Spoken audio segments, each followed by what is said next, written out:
అయ్యో ఏమ్మా ఎందుకు బాధపడుతున్నావు నువ్వు? చెప్తే అర్థం చేసుకోవు, అది నా మాట విందు. మీ ఇద్దరి మధ్యలో నలిగిపోతున్నాను నేను. ఇందా ఈ డబ్బుల్ని ఖర్చులు ఉంచుకో. ఇదిగో నేను డబ్బులు ఇచ్చానని చెప్పి ఇంటికి వచ్చినప్పుడు దాంతో చెప్పబోతావు, మళ్ళీ నా తలకాయ తినేస్తుంది అది నన్ను.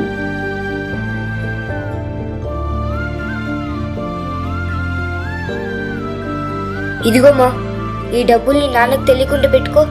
ఏంట్రా ఇది? అది నా సేవింగ్ డబ్బులమ్మా. ఎందుకు నాన్నకు తెలియకుండా పెట్టుకోవాలి? నాన్న నీకు తెలియకుండా వాళ్ళ అమ్మకు డబ్బులు ఇచ్చినాడు, అదేలాగా నాన్నకి తెలియకుండా మా అమ్మకి డబ్బులు ఇస్తున్నాను నేను. ఓహో, నాకు తెలియకుండా వాళ్ళ అమ్మకి డబ్బులు ఇస్తున్నాడా?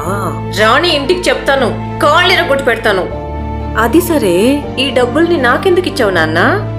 అవునుమా, నేను కూడా నాన్నలాగా పెద్దనాక పెళ్లి చేసుకుంటాం కదా, అప్పుడు నా పెళ్ళానికి తెలియకుండా నీకు డబ్బులు ఇవ్వాలి కదా, అదే ఇప్పటి నుంచి అలవాటు చేసుకుంటున్నాను మా.